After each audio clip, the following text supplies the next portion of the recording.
루카츠를 읽기 시작했으니까 마감하도록 할게요.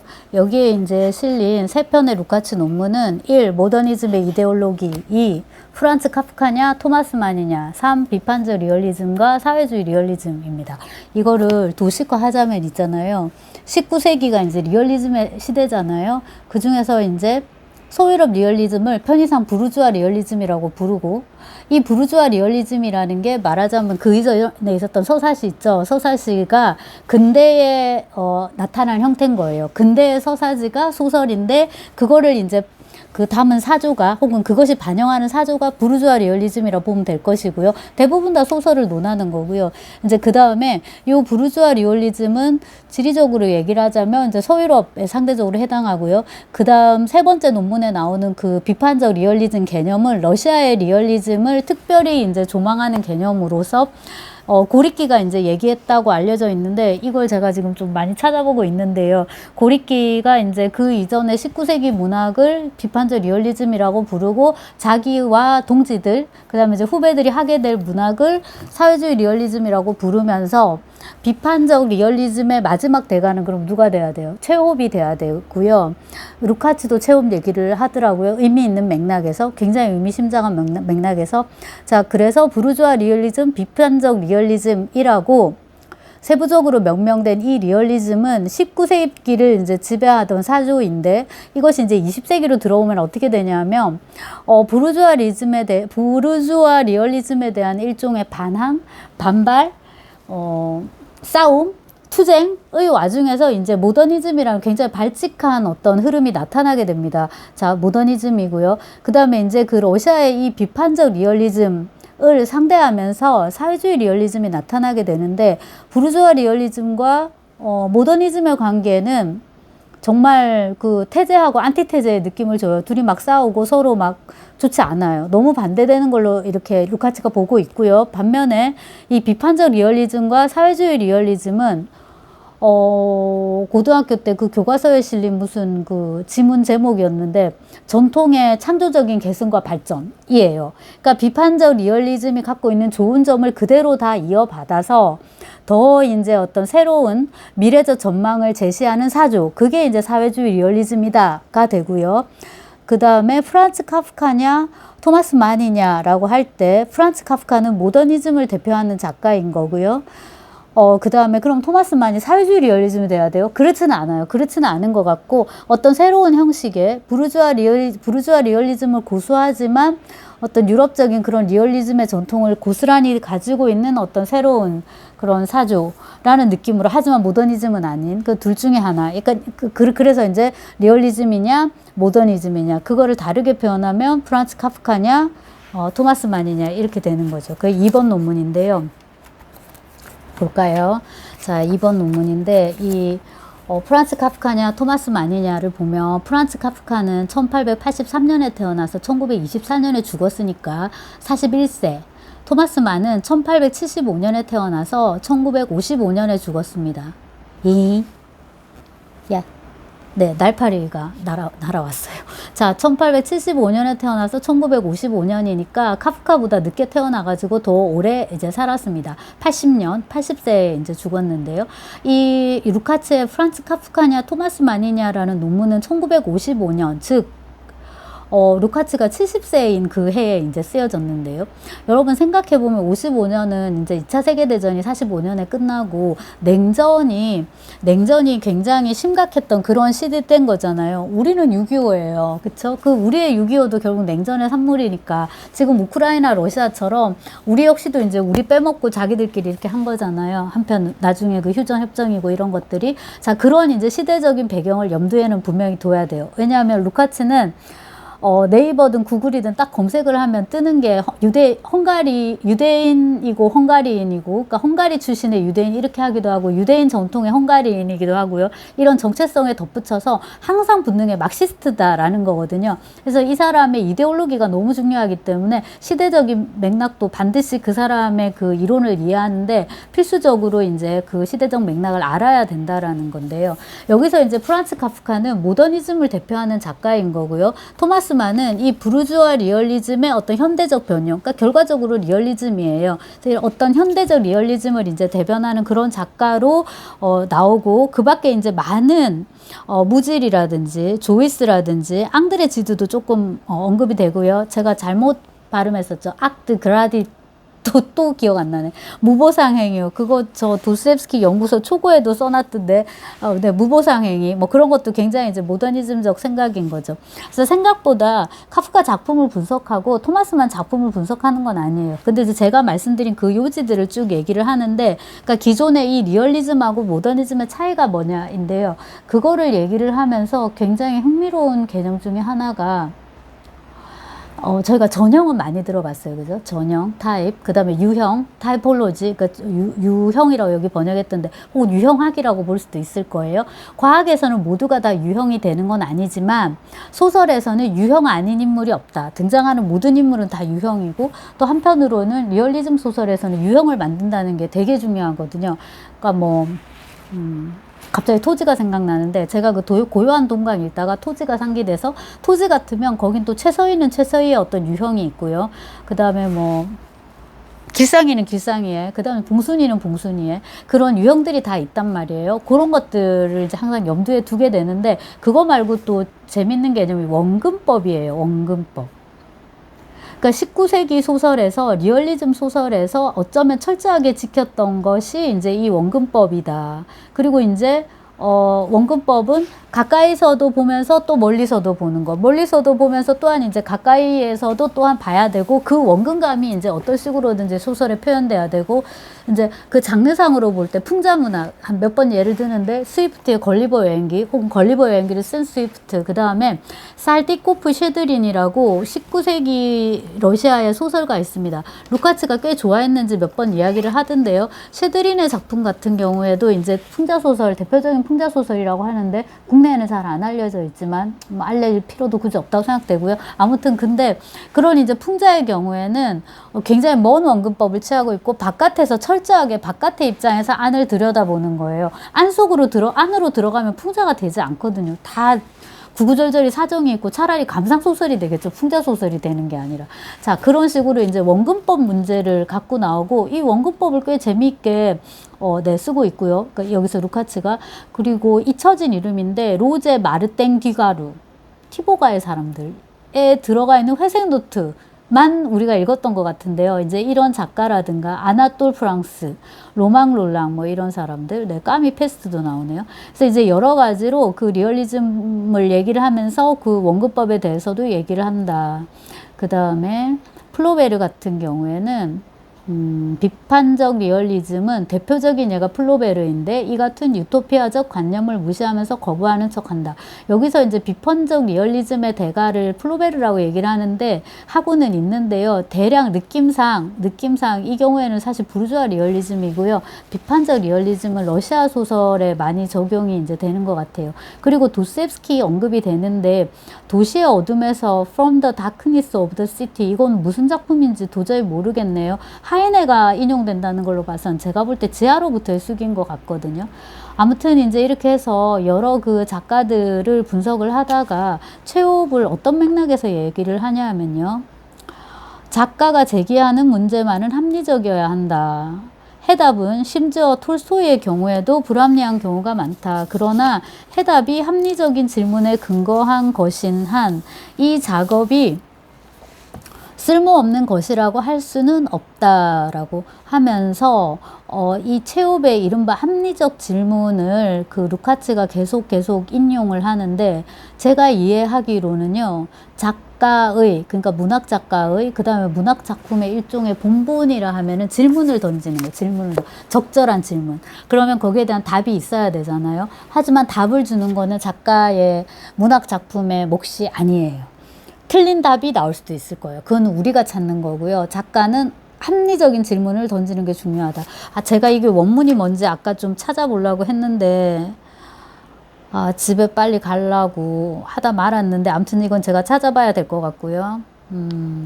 여기 한번 더 읽어볼까요? 이런 이유 때문에 체홉의 합리적 질문과 우리가 내린 다소 소극적인 결론은, 즉 사회주의를 거부하지 않는 것이 리얼리즘의 충분한 기초가 된다는 이 우리의 결론이죠. 모두 가감하여 조절할 필요가 있는 것이다. 그래서 이 모든 재밌는 논의가 사회주의로 귀결된다는 게 굉장히 마음이 이제 아픈데, 저는 저 나름으로 이제 필요한 걸 얻어가는 거죠. 체홉의 이 합리적 질문들.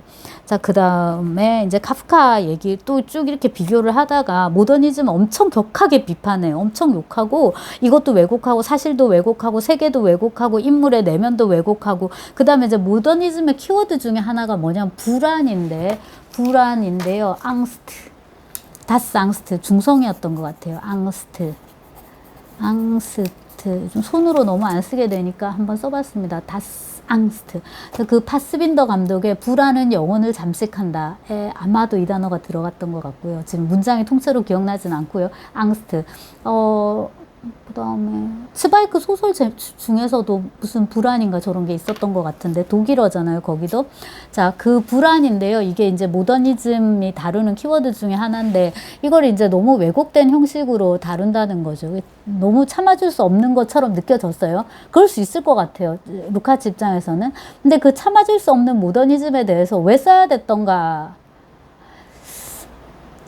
인데요. 이게 이제 그 비평가의 어떤 그 동물적 감각인 거죠. 이거는 내가 침묵하면 안 되는 어떤 부분이다. 어떤 의제다. 어떤 주제다. 그러니까 내가 어떤 식으로든지 이거를 공부를 해가지고 얘기를 해야겠다라는 어떤 비평가의 그런 감각, 동물적 감각 플러스 말씀드렸다시피 55년이어서 70세입니다. 70세인데 학자로서, 비평가로서의 책임감, 소명의식, 이제 이런 거고요. 그 다음에 이제 체력이 돼야죠. 도끼를 발휘하려고 해도 체력이 돼야 말이죠. 공부를 하려면은. 그런 것들이 이제 다 어우러져가지고, 돌고 돌아가지고, 뭐, 무질, 조이스, 그 다음에, 브레이트 얘기도 많이 나왔어요. 찍고해서 이제 프란츠 카프카에 딱 갔어요. 자, 읽어볼게요. 76쪽인데요. 프란츠 카프카는 맹목적이고 공포에 쌓인 불안에 지배된 현대 작가의 고전적 사례이다. 그러니까 모더니즘의 거장이라 보면 된다는 거예요. 그가 독특한 위치를 점하는 것은 그가 이 기본적 경험을 전달하는 직접적이고도 단순한 방법을 발견했다는 사실 때문이다. 그는 형식적 실험을 거치지 않고서도 이 방법을 발견했다. 여기서는 내용이 미학적 형식의 직접적인 결정 요인이 되는 바, 바로 이 때문에 카프카가 위대한 리얼리즘 작가에 속하게 되는 것이다. 그러니까 모더니즘을 대표하는 카프카가 위대한 것은 바로 그가 리얼리즘을 잇고 있기 때문이다 라는 거예요. 그러면서도 정작 변신, 제가 가져와 봤습니다. 변신한 줄 분석 안 하고, 또 루카츠는 장편 소설을 굉장히 좋아하는 사람인데, 뭐 성에 대해서 한마디도 안 나온다 보면 돼요. 소송도 없고요. 그러니까 말씀드린 그 비평가로서의 어떤 동물적인 감각을 갖고서 이 녀석이 굉장히 문제적이다라는 거는 파악을 한 거예요. 근데 제가 볼 때는 알레르기 반응이 지금 일어난 거예요. 이거는 버섯을 갈아가지고 넣어도 버섯 냄새가 나가지고 으악 하는 거예요. 버섯 알레르기가 있는 사람은. 딱 그런 것처럼 카프카를 절대 안 읽지 않았을 것인데요. 이걸 이제 어떤 정치학의 카프카에 대한 글을 쓰려고 하니까 제 생각에 알레르기 반응이 일어나서 이제 이런 식으로 카프카에 대한 어떤 추상적인 그런 이제 칭찬을 하는 거죠. 근데 앞에 그 모더니즘의 이데올로기였나? 거기에서 이제 그 추상성하고 구체성에 대한 얘기도 이제 많이 했잖아요. 그거는 여기서 나온 게 아니라 여기서 나온 거예요, 여기서. 자, 여기서.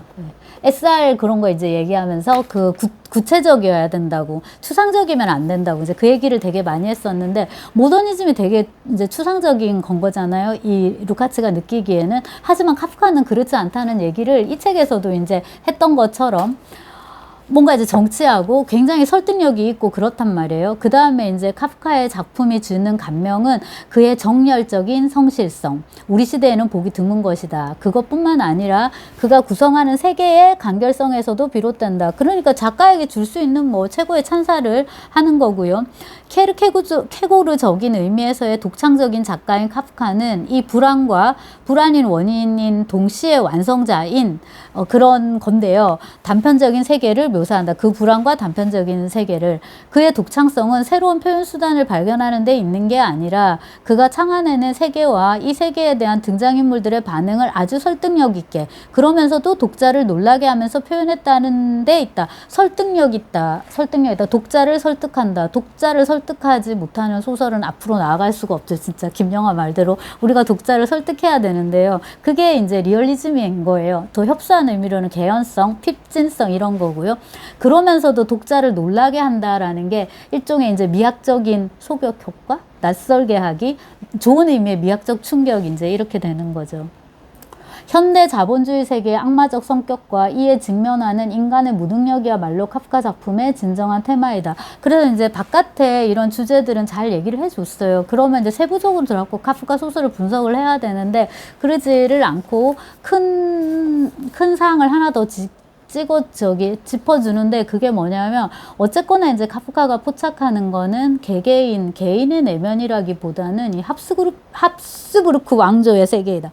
합스부르크 왕조가 여기서 나와가지고 찾아봤는데 오랜만에 이 합스부르크의 주걱턱이잖아요. 그게 되게 옛날 얘기인데 합스부르크 왕조가 얼마나 오랫동안 그 세력을 갖고 있었으면은 카프카가 살아있을 때까지 20세기 초반까지 계속 이제 그 오스트리아 그 일대에 이제 막강한 영향력을 행사하고 있었던가요? 지금 네, 역사를 공부를 해야 되는데, 그죠?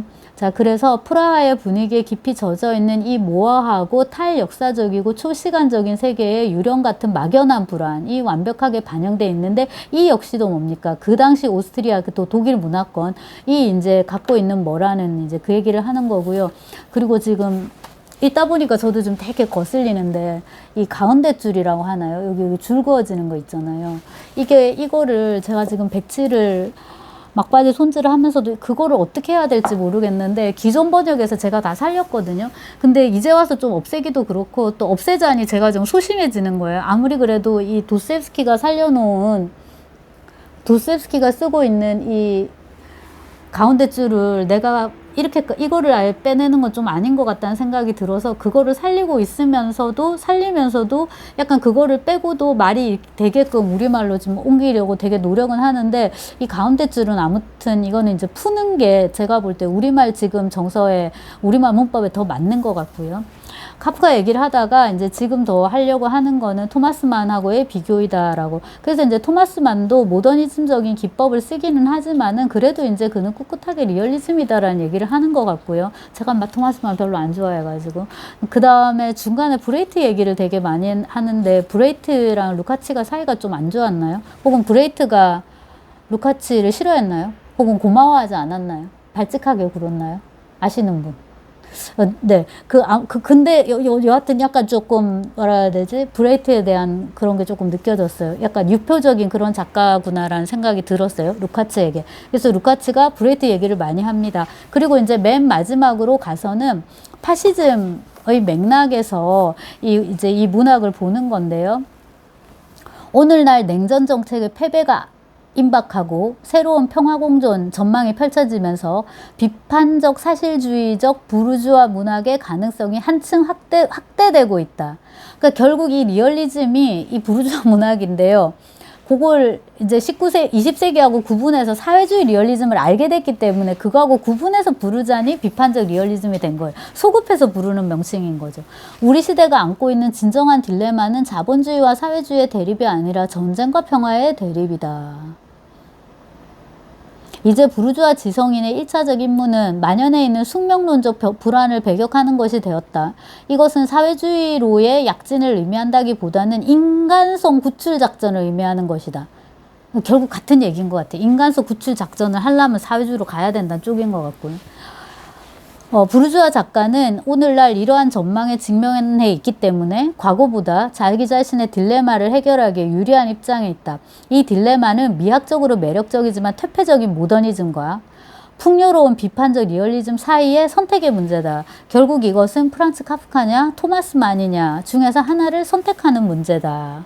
자, 미학적으로 매력은 있지만 퇴폐적인 모더니즘. 그러니까 리얼리즘하고 싸우면서 대두한 모더니즘. 저는 근데 모더니즘이 리얼리즘하고 그렇게 싸웠다고 생각 안 하거든요.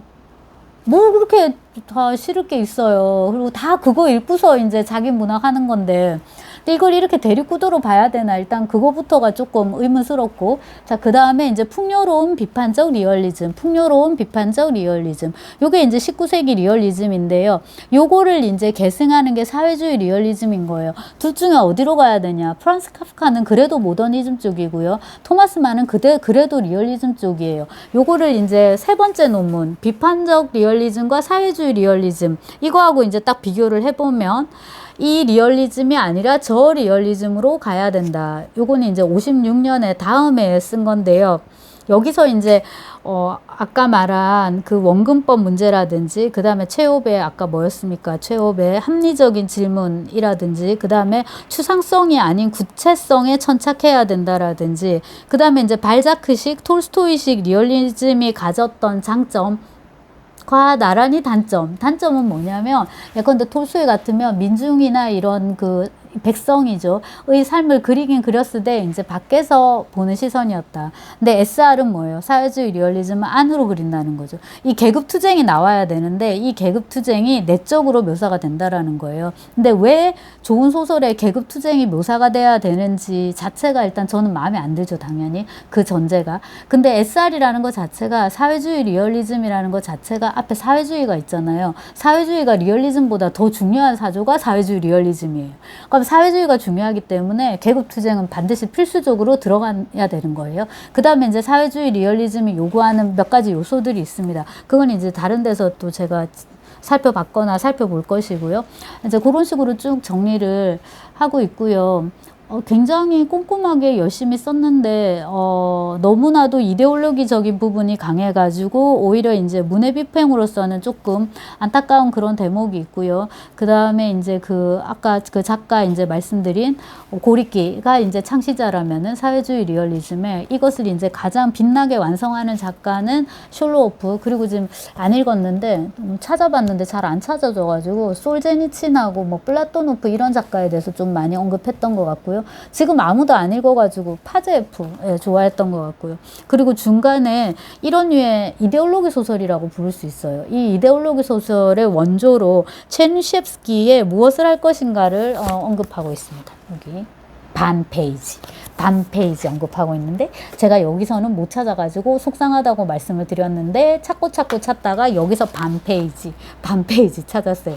여기서 어떤 맥락에서 나오냐면은 이 체르니셰프스키의 무엇을 할 것인가는 새로운 인간을 묘사하는데 초점을 맞춘다. 새로운 인간은 하나의 티폴로지라고 해야 돼. 러시아어로 찌폴로기인데요.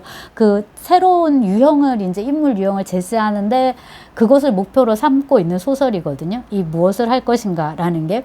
그러니까 루포프라든지 키르사노프라든지 베라 파블로브나가 이제 여주인공이고 베라 파블로브나가 꿈을 꾸는 게 되게 중요한데 지하실을 나가가지고 새로운 어떤 그 유토피아를 만들고 실제로 그 꿈을 베라 파블로브나가 현실에서도 실현을 해요. 완전히 그 프리의 팔랑스테르 같은 그런 거대한 공동주택을 만드는데 약간 이제 우리로 쳐가지고 윤색을 하자면은 가출 청소년이라든지 뭐 조금 약간 불우한 환경에서 그렇게 나온 여러 주로 소녀들을 모아가지고 봉제공장 같은 거 하는 거거든요.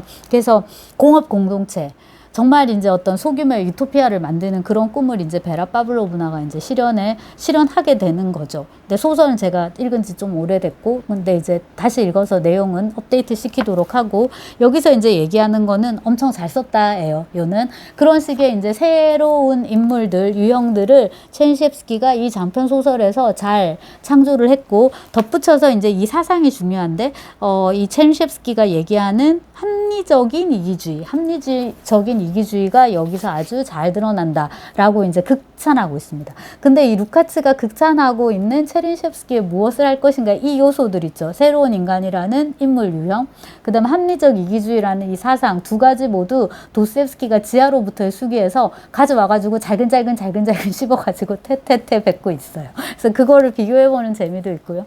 그 다음에 이제 루카츠 입장에서 얘기를 하자면은 그가 그 청년 시절에 썼던 소설의 이론에서 도스토옙스키의 소설은 뭔가 다른 맥락에 다른 시대에 속하는 그런 이제 문학 세계를 선보인다라고 얘기를 했었는데 이후에 루카츠가 간 길이 이런 길이었던 거죠. 정말 님께서 가신 길은 네, 영광의 길이셔가지고, 이제 그 사회주의 리얼리즘에 이제 푹 빠져가지고, 사회주의 이데올로기에, 그리고 이제 본인이 그 헝가리로 간 다음에는 우리로 치면 문체부 장관인가요? 교육부 장관인가요? 그런 거 정도 되는 거잖아요. 그런 이제 고위공직에 이제 종사하기도 하시고 하다 보니까, 그 젊은 날 도스토옙스키에 대한 그런 어떤 설렘 같은 거는 이미 이제 다 떠난 것 같고, 제가 요거를 읽은 느낌으로는 루카츠에게 잘 맞는 작가는요 톨스토이예요.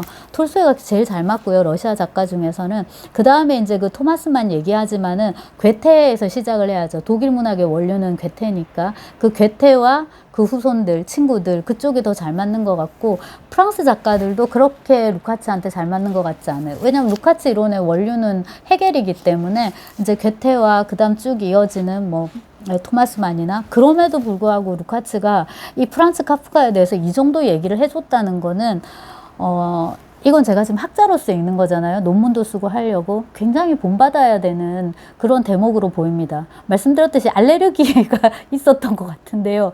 우리가 이제 취미로 하는 거면은 알레르기가 느껴지는 작가나 작품은 안 읽으면 돼요. 근데 공부를 하는 거면 이게 이제 직업이고 밥벌이면은 조금 읽기 싫어도 나를 자꾸만 이렇게 다독여 가면서, 아니야, 잘 봐. 이 사람도 장점이 있잖아. 그 다음에 이런 식의 소설이 쓰여진 데는 여러 가지 맥락이 있을 거야. 잘 봐. 하면서 약간은 억지로라도 해야 되는 게 있거든요. 공부는 항상 즐거운 건 아니기 때문에. 그 점에서 이 루카츠가 카프카에 대해서 쓴 거, 특히 프란츠 카프카냐, 그 다음에 토마스 마니냐는 굉장히 유의미한 논문으로 생각이 됩니다.